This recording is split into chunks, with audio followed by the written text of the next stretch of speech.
This is Sarah, and she got out.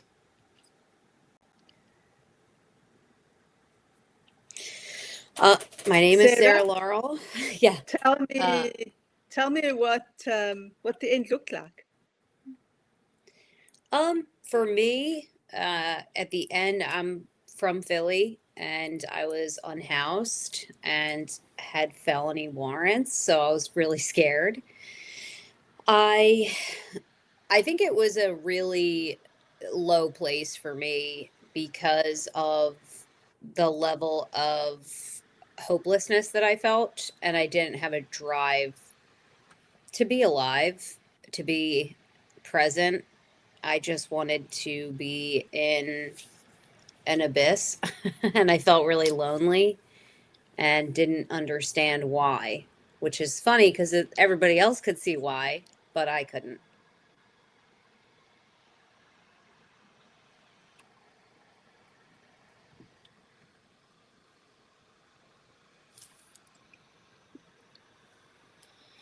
Okay, so when did you stop? When did you realize that there was more? Tell me a bit about Sarah at that point. I was angry. I was very angry, mainly at myself. And it just was expressed through relationships with other people at the time, if they were even existing. I ended up getting into an altercation with some dealers on the street and got thrown out of a second story window and ended up in the intensive care unit in the hospital. And that kind of, I had to get surgery, learn how to walk again.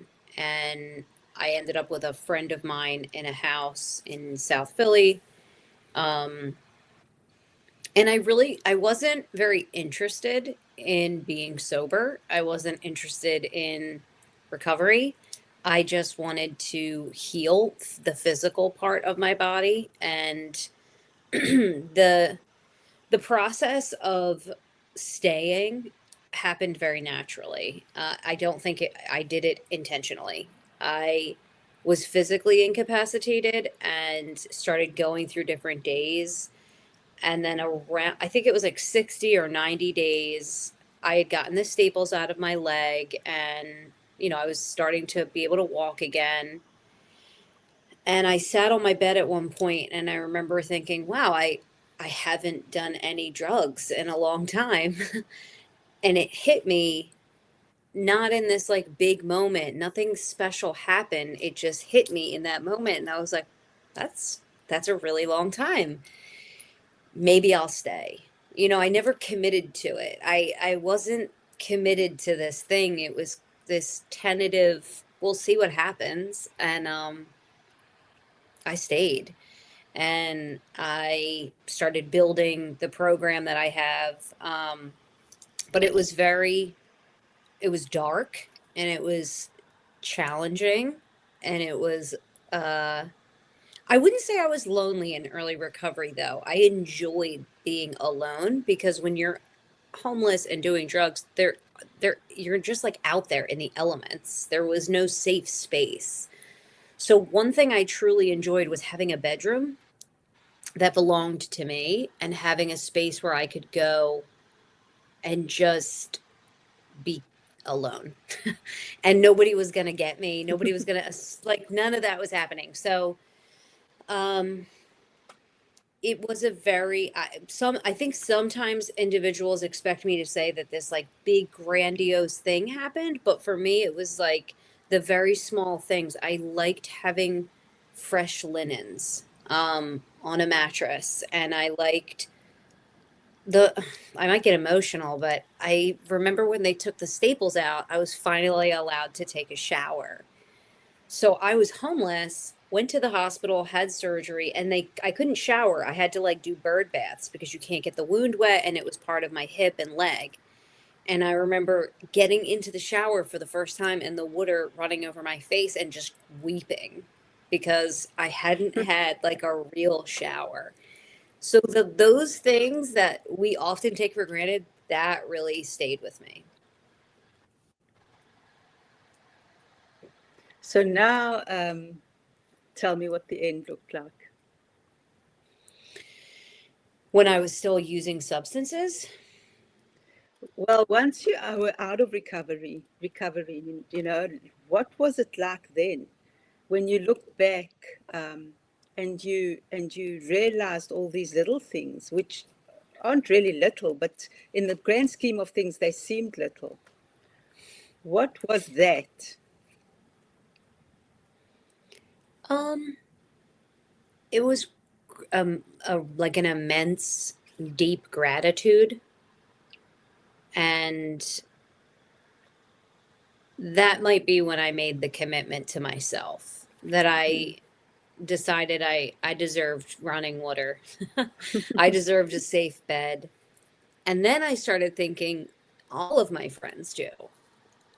All of us do. And so then I started creating this nonprofit. But in that space of feeling worthy of very basic human things, I began connecting to the family again in a way that fed my soul. I come from a Mm, large family, and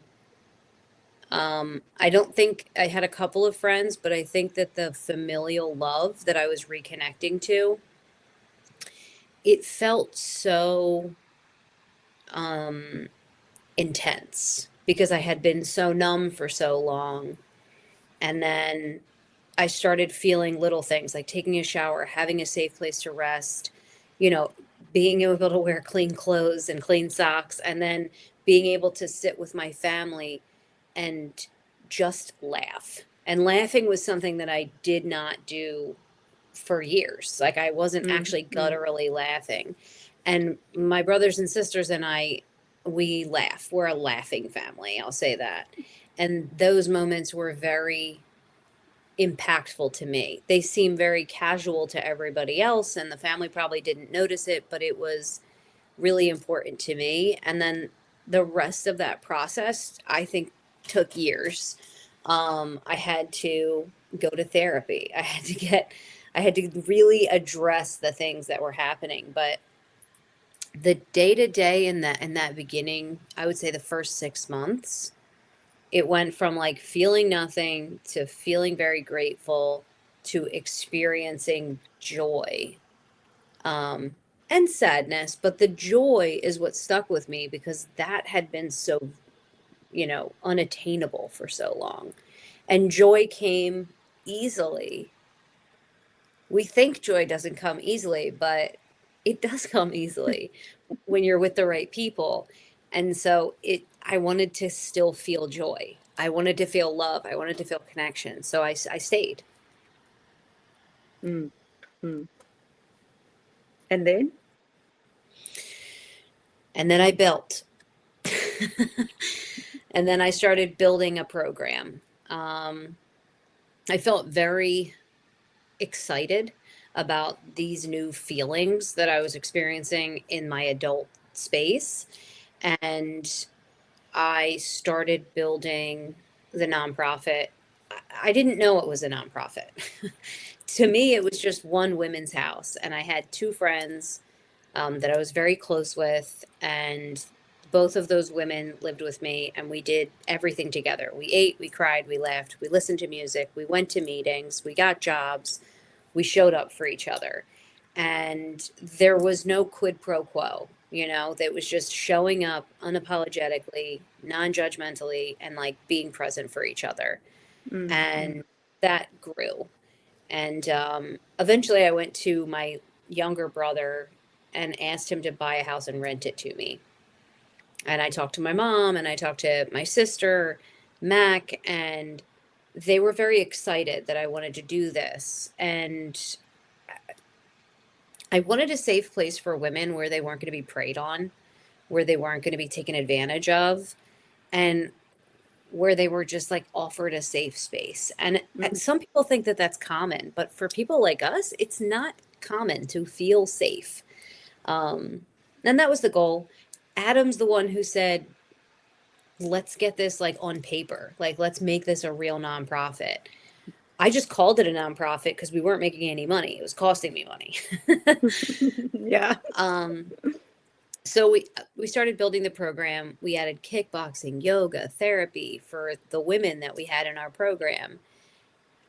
And if you want me to just like keep going with this, what happened after that,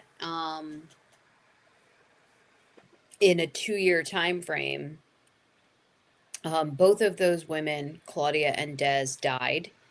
They relapsed and passed away. And then my boyfriend died. And I found myself alone and scared and unsure. Like the joy, it felt like a vacuum had just sucked the joy from my day to day. And then I went and moved to Kensington, which is like where I had been homeless, got a tiny little apartment and started doing outreach. Um, I don't know why. I don't have like a specific reason. I didn't call it outreach. I knew my friends that were out on the street and I wanted to talk to them and see how they were doing. And I wanted to be there for them and I wanted to be close with them. When Claudia and Des and Pete died very close together, it was a shock to my system and my reality. And I started getting this overwhelming sense that um, like the everyday counted and you never knew what was going to happen, which is so funny because as an IV drug user, I never cared about that. And then in this space, I was so desperate to love on people in whatever moment I had with them. That's it. Mm. That's all I wanted to do. It was just like, I just want to love you in this moment. I want to laugh with you in this moment. I want to be there with you in this moment. And I want to help if I can. And that grew and grew and grew. And I mean, now today we have 12 houses, 2 RVs, 2 drop-in centers, and like training across the nation. But the first couple of years, it was so small, it was so intimate, and it was so deeply rooted in just connection to people. Um, and that's it. That's how it started. So now tell me a bit about that time when they all passed, that specific day, like what happened the day after? So what happened the day after Pete died? What happened the day after Claudia died? What happened the day after your other friend died? What happened though? Who were you in that moment the day after? Um, so Des died first, and I was working in the trades. I was doing tile work, like laying flooring. I remember getting the call, and Claudia came over and sat with me. And honestly, the next day I went to work, I listened to music, and I just kind of like exhausted my body. Mm. And then I started planning her memorial, and it kept me busy.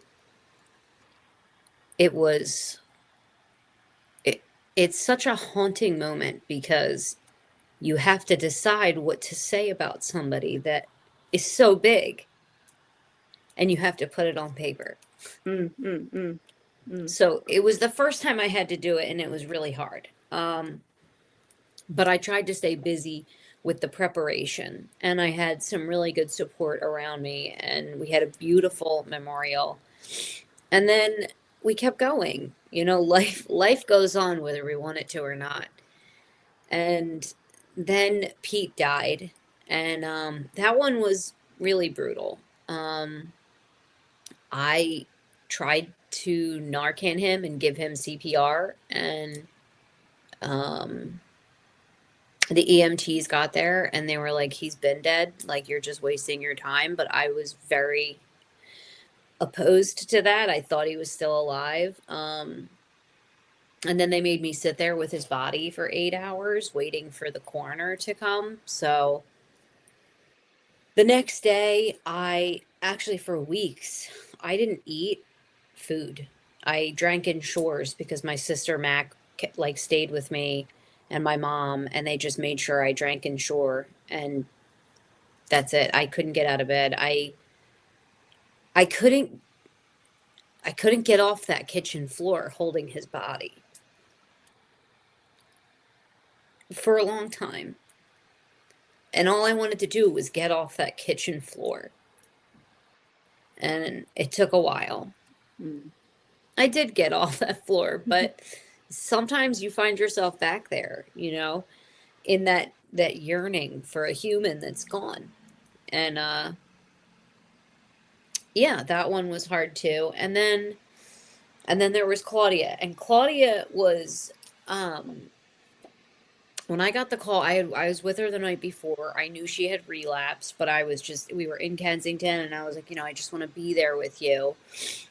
And I told her to call me, and the next morning at 6 a.m., some random person that she had slept at their house, contacted me. And as soon as she contacted me, I called her and I was like, please tell me she's not dead. And she said, she's gone. And I fell to the ground, and I was like cement on the ground. I couldn't believe it, because these were my three people. These people saved my life. And I immediately started planning her memorial. Her mom reached out and was like, it's too much. I can't do it. Do you mind taking over? And of course, like, this is her baby. So I was like, yeah. I probably shouldn't have, because it was way too personal. But isn't that, so then I did that. The days following Claudia is when, like, the darkness set in. I didn't laugh as much. I've never replaced the friendship that I had with Claudia, as far as like the funny, the laughing, or Des, like, we laughed so hard together, and I've never got to replace that. That moment lives in their memory, that joy that I had with them lives with those memories, and I can't repeat it.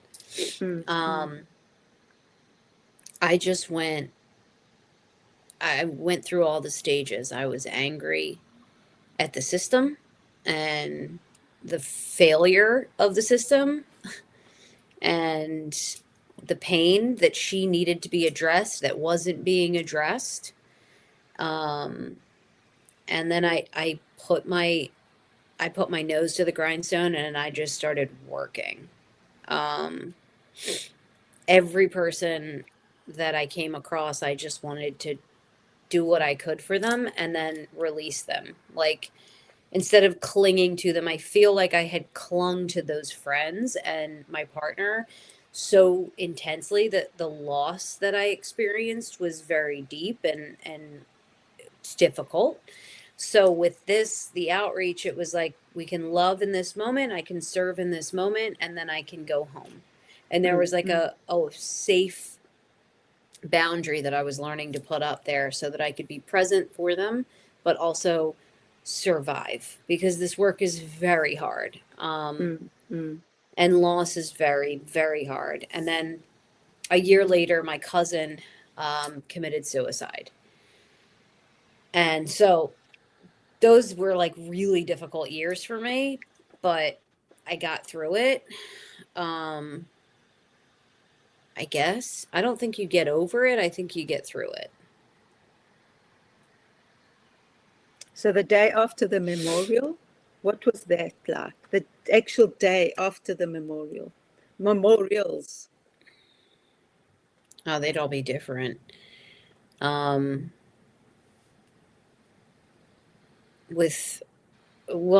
with Pete, I didn't leave my room for weeks. That was like, I went catatonic in that space. I couldn't, my brain couldn't comprehend it. That I'll say that. It just could not compute what I had just seen and been through, and I was stuck. I was in like a space where I just was so stuck. And I was, yeah, that was just what happened there. With Claudia, I did the memorial, and then it was just sad. You know, it's just sadness and processing, accepting. Mm. Because when you do the funeral or the memorial and you do these things, like, I guess that's not really for me. That's for the family. That's for the friends. That's for the people that are going to attend and then go about their lives. Like, I feel like after those events happened, I was realizing that they were gone. Mm. Um, and then you overthink. I overthought, you know, everything that we had discussed, everything we talked about, all the plans we had, um, and kind of going through that list of, okay, this is not happening anymore. That's it. It was hard, and I like to keep busy, especially after Claudia. Um, I couldn't keep busy after Pete, and after Dez, I think I was more like calm about it in the first time when Dez passed away because I had Pete and Claudia to support me. I had Mm. them Mm. showing up for me and being there. And then Pete died and Claudia supported me.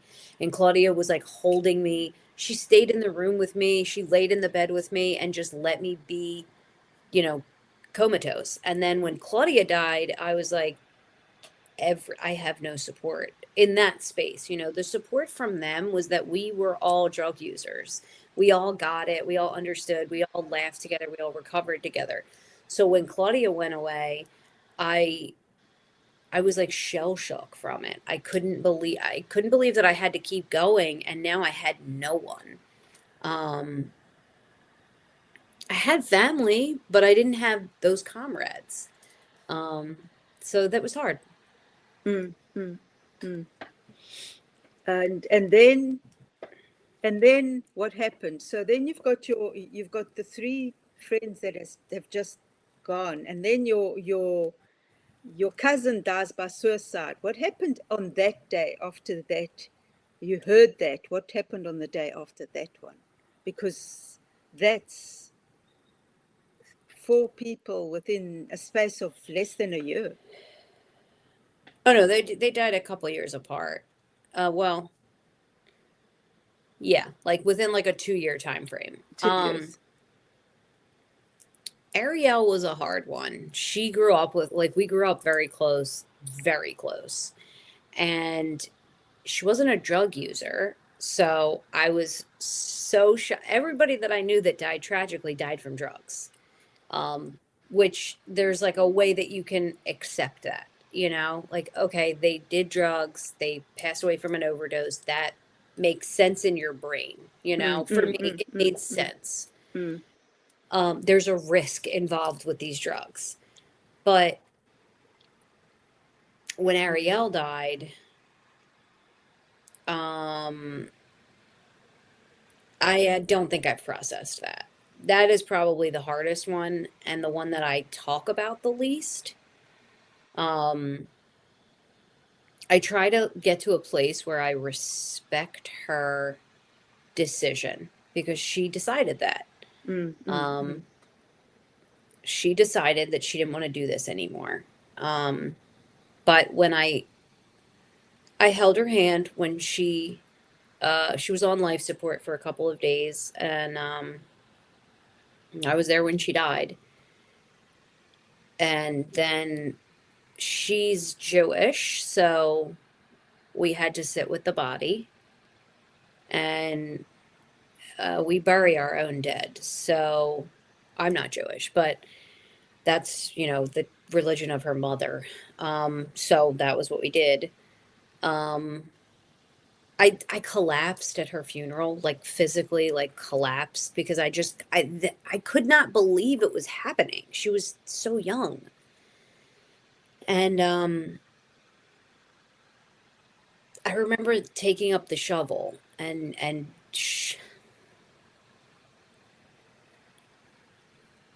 the dirt. You don't think you're gonna do that. You don't think you're gonna bury somebody that's that young and beautiful. And I was furious, and I just shoveled until my hands got blisters. And I felt so sad that I couldn't stop it from happening. And then that's it, and then you go home and you have to sit with all the what ifs that are attached to somebody taking their life. It's a bit different when it's drugs because, like, I get that. Drugs are fun, they feel good. But suicide is rage and sadness. So, I haven't come to grips with that. I'm trying, but I don't think that there's a moment. I don't think that there's like a shift that takes place in humans where they're like, I'm okay with it. I'm not okay with it. It's suicide. It's dark. So yeah. So you still in that space where everyone goes home and the memorial service is over, everyone's at home, and now you're left with this. And what do you do with it? I work. I show up for other people. I distract myself. There's nowhere to put it. There's nowhere to put grief. And I'll be honest, I don't think I know how to grieve properly because of all the tragic death that happened so close together. I think like even my therapist asks me that all the time. Like, well, she wants to talk about the grief, and I'm like, no, I don't know what to say about it. It's heavy and it hurts, but it's life and it happens. So.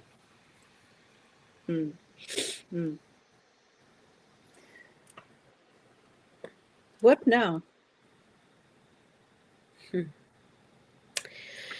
So much. So, I mean, we have a pretty busy operation now. We have an administration that is not helpful. Like politically, there's a lot of stress in the community. I'm trying to balance having my family and, you know, my daughter's going into 8th grade and we have all these like wonderful things happening. For a long time, I just worked all the time, and now I'm trying to have a healthy balance, and set myself up to enjoy this life that I fought for, and realize that a lot of people didn't get to turn 40. This is such a cool experience because I didn't think I was going to live this to be 40. I didn't think I was going to live to be 30. And I didn't think that I was going to get to watch my daughter become this cool ass woman. I didn't think that I'd get married and be happy and genuinely happy, not like the bullshit you see on the internet where people take a bunch of weird photos and act like they're happy, but they secretly hate each other. I actually fucking love this guy.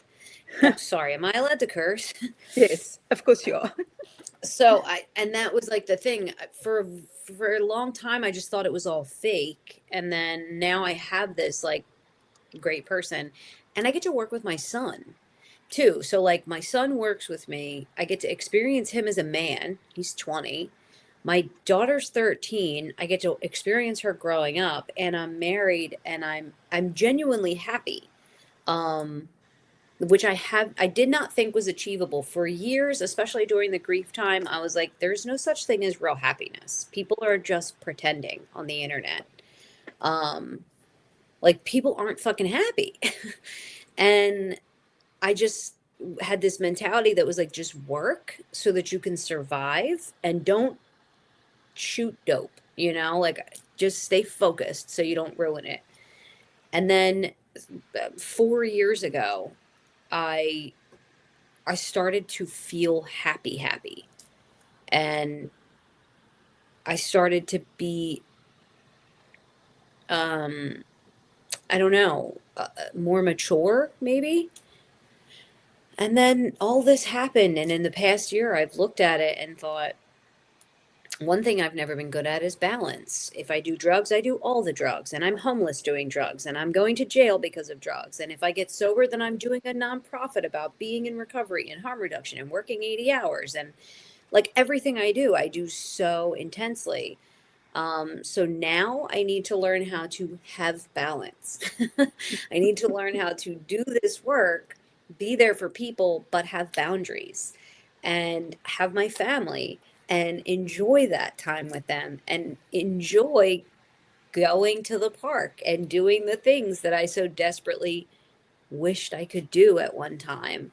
I don't want $1 million. I don't want a Porsche. I don't care about any of that shit. I don't want a yacht.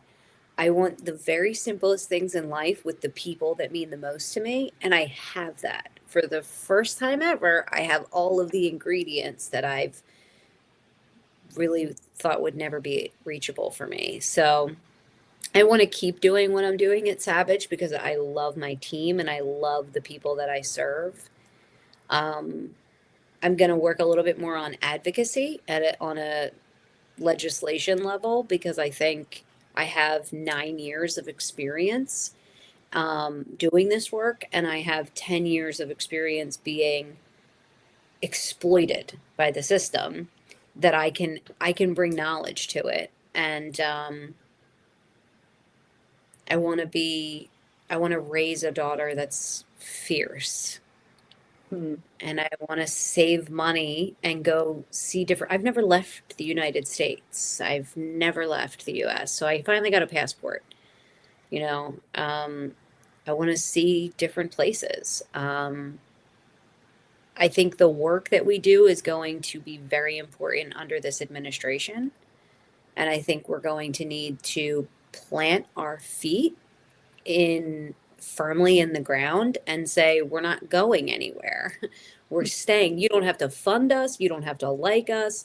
You don't have to support us in any Mm, mm, way, mm. but we work for the people and we're not leaving. And that's kind of where I've been for the past 2 years with that space. So now I think I need to get a little bit louder with it on the advocacy level and let people know that they cannot, they just literally cannot shut us down. People who use drugs, people who are in recovery are not going to go away. Mm. Okay, you mentioned, and now that you're talking about how that, you did mention that um, there were a lot of people who were expecting you to give them awakening. We spoke about that. So when did you stop giving them the awakening they came for? When did you get to the point where it's like, okay, I'm here to support you, but you need to do the work? Oh, I've always, well, okay, so that's a good question. Um, if you're talking about the people we serve, like our friends that we're serving, or the people that we talk to in a rehab, it's a little different depending on who we're talking to. But there's 12-step fellowships. I don't know if you know about 12-step fellowships, but it's like AA and NA, Alcoholics Anonymous. And those individuals, every time I go to a meeting and listen to somebody share their story, majority of the time, they have this very like specific moment that they can touch to, and it's the aha moment. It's the Jesus comes into the room moment. It's the, I realized my life needed to change and I made it change. Mm, mm, Um, and I don't have that. I don't I don't have that moment. And so the work that I do is rooted in the fact that I don't think that in all reality, most people get that moment. I think that's a unique experience. I think most of us get really tired um, and don't want to be sober, but we somehow manage to get sober. Because when mm, you're, mm, I don't think that most people like make the decision, like, no, most of the time it's like, I'm so beat down and I'm exhausted from this. So the work that I do, when I talk about my story, in the beginning, I was like hesitant to tell the truth because you hear so many narratives that are very, I don't know, they're like these grand moments, these very big moments. And Yeah, I yeah. didn't want to disappoint people. And then I realized that it doesn't matter. Who cares? When you speak into a room or you're speaking to people, they're listening to 30% of what you say half the time. So I just said, like, I don't have that. That's not my experience. And it was hard and it was brutal. And I wanted people to hear the truth so that if they felt the same, they didn't feel like they were wrong or crazy or weird or doing it wrong. Um, and when I talk to my friends that are still using drugs on the street, when we do outreach or when they come in the drop in centers, I don't tell them what they have to do. They Mm, know. mm, They mm, know what mm. they have to do. I knew. Nobody ever came to me when I was homeless and was like, you should probably go to rehab. And I was like, oh, what's rehab? Of course, obviously, I'm shooting up in my neck. I have a problem. Like, we know I have a problem. So it's not like the big secret that the CIA is keeping from us. We know that we have issues Yeah. with substances. Pointing them out to us does not change the way that like things look. And I've had people come to me and say to me, you saved my life because you got me into treatment. No, I didn't. No, I didn't. You came to me and asked me to make a phone call. That's all I did. I didn't go to rehab. I didn't do the work. I didn't get dope sick. I didn't withdraw. All I did was make a call for you that anybody in the universe could have done for you. You did this for yourself. Mm, And mm, I can't own that. I cannot own it. Nobody can own that moment. That moment belongs to an individual. And I allow that individual to do it. Do I have friends out there that I'll say, I really wish you'd give it a chance? Sure. Sure, I will have that conversation and I will offer those services. But I'm not mm, there to mm, sell recovery. You mm, can't buy mm, recovery and you can't sell recovery. mm, mm. That's it. So, what else? I mean, if you look at the recovery, the whole recovery space, it's a lot about selling recovery, right? And a lot of people, and that's the whole game. And a lot of people, like, what about parents who say, you need to go to recovery, otherwise I'm going to kick you out of the house or whatever it is. Where do you stand on that? Now, that's a great question. I have my own way to look at it. I think that parents have the right to have a boundary and say, when you're using drugs chaotically, it's disrupting my home and I don't want you in Yes. the home anymore. Mm, And I think that that's a healthy thing to do, to say, this isn't working for me. Like, I'm not your emotional doormat and I'm just not your doormat, period. So if you can't follow, we give these rules to a teenager, right? Clean your yes. room, make your bed, be home at a certain time. If adults can't follow it, it's very common for a parent to say, I don't want you living here. Like, we're not doing this anymore. So I think that there needs to be less judgment around individuals making decisions that, are best for them. You're not supposed to just say, treat me however you want because you have substance use disorder. You're allowed to set boundaries. That needs to be talked about, and parents need to be acknowledged for doing the things that they do to make themselves feel safe. You should feel safe in your own home, period. Now, there's a lot of other things that happen here.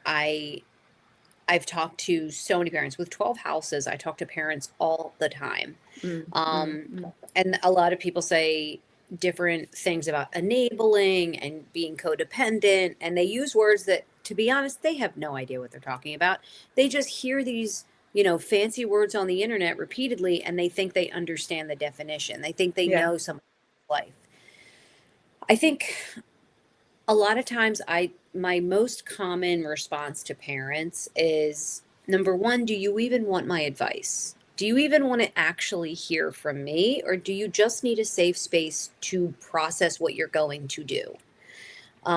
Because I think a lot of times people think they're going to give the best advice, but I can't give advice to somebody. I'm not in your shoes. I'm not in your position. Mm, mm, I can mm, I can give you pointers. I have a lot of parents who they feel comfortable and safe with somebody living in their home using substances because they want to be able to monitor them. That's fine. I respect that. And then I have other parents who say, I don't want them in my home. And mm, that's mm, fine. I mm, respect that. I don't have a dog in that fight, It's mm, not my mm, job to figure that out. I think more people need to let individuals decide what makes the most sense to them. I will always advise against cutting somebody off completely. Just having boundaries doesn't mean you don't have to speak to somebody. My mom stayed in constant contact with me when I was doing drugs, but I wasn't allowed to be in her home when I was on my crazy times. Like, she mm. did not want me there. She was raising my daughter. She didn't want my daughter to see it.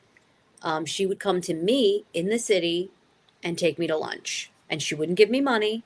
And there was boundaries, but she Yes, said, I yes. love you. I want to stay connected to you. You're my child. If you want help, I will take you to get help. But regardless, I just want to see you. I think that's good.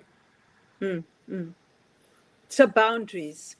Let's talk boundaries because that's so important in this whole space again. Tell me, boundaries.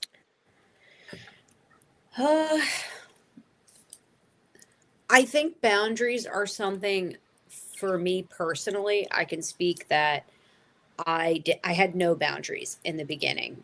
Um, if somebody needed help, I would get up out of bed. I would drive to wherever they are. I would show up for them. I crossed boundaries with people. I had conflicts of interest. Um, and I think, like many things in my life, I got incredibly frustrated. I got hurt a lot. And I started realizing that I needed to respect myself and respect my own sanity. Um, and that, like, when you're a people pleaser, no one's pleased, especially you. So I had to learn how to prioritize myself Mm, and my safety. Um, and then I had to say there's limits to what I can do. Like, what I said earlier about, if somebody gets sober, I didn't get them sober, they got themselves sober. mm, I mm, had to learn that. I had to tell myself that, because if somebody, relapsed, I would blame myself. I wasn't there enough. I didn't help them. I didn't do that. So if I'm not going to take credit for your recovery, then I'm not taking credit for your relapse either. I don't have to take credit. I don't take credit for mm. shit except for what I'm doing. And that's part of the Yes, yes. boundaries.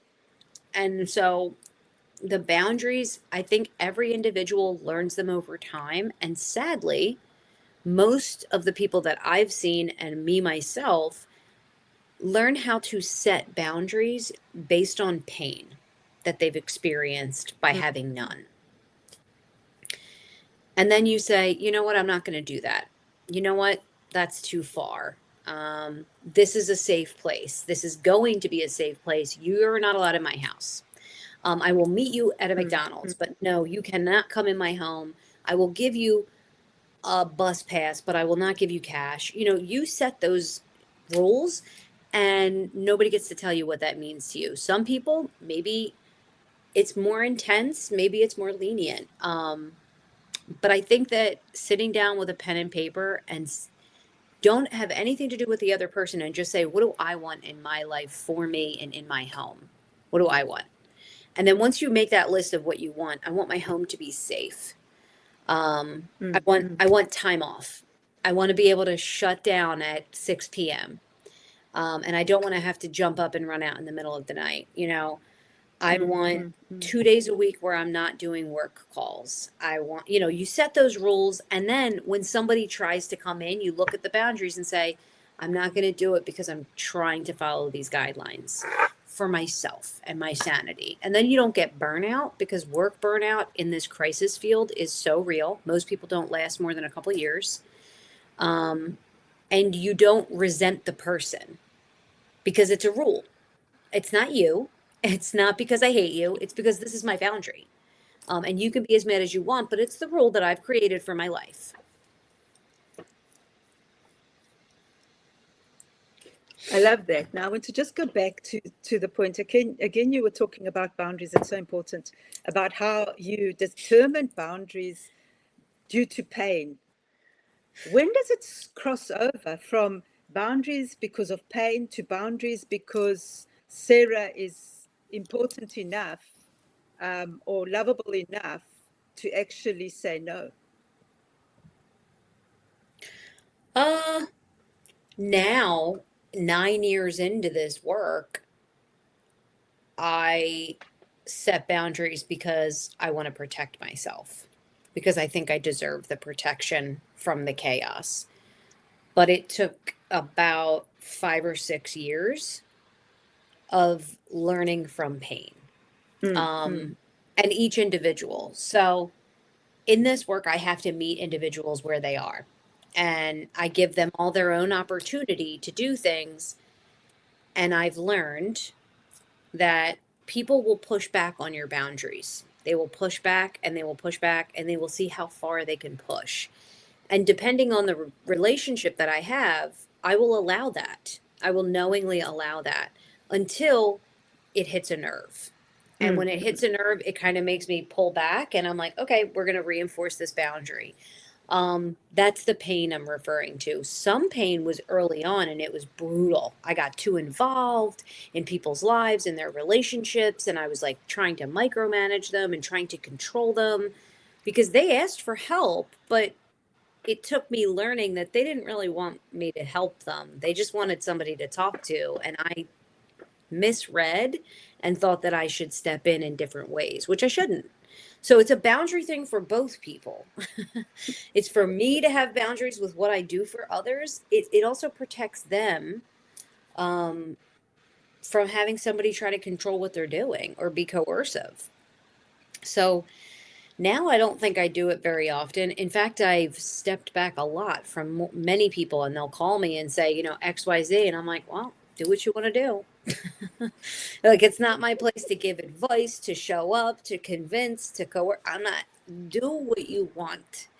And being okay with watching people make mistakes, which happens often. You do have to just sit back and let people make mistakes the same way you would with a teenager. Now that's powerful. How does that make you feel though, right now? Much less stressed because I don't own it. And for years I owned it. I thought I had to step in. I had to help. I had to show up. And I don't own everybody's stuff anymore. So it's more peaceful for me. Some people I love them. So that's not possible for me. I can talk about it till the sun goes down, but ultimately some people I love and I'm very close with, and I will think about it a lot. I will stress about where they're at in their life and how I can help. But for the most part, people who are doing things that I don't think are maybe safe, I've stepped back from it and been like, lean into it, do what you got to do. Let me know, let me know how I can help. We'll keep the lights on and we'll be here when you need us, or I'll be here when you need me. But I'm not chasing after you. So that space feels better for me. So what happens at night, at the end of the day? For me personally, I like to hang out. I get a recap from my kid about all the middle school drama, and we watch funny shows and eat good meals. I love to cook. I'm obsessed with plants. I've never been a gardener, and I just for the first time started doing plants and listening to classical music while I do it and just kind of processing the day. And spending time with my husband. It's very quiet in this house. After this call, I have to go to Kensington and do a Code Red outreach because there's a lot of homeless people that need our love and support, and it's 95 degrees. So I'll go do that, and I'll sweat, and I'll laugh with our friends, and then I'll come home, take a shower, and like be done, and then hang out with the family. So I think it's good. I do have restless nights. I do have nights where my brain is just spinning and spinning, and I'm overthinking and over planning and um, haunted by things. I think every human is, and I don't think screens help very much. Um, but for the most part, that I think that I'm pretty happy with where I am. And I hope that I can help some people along the way.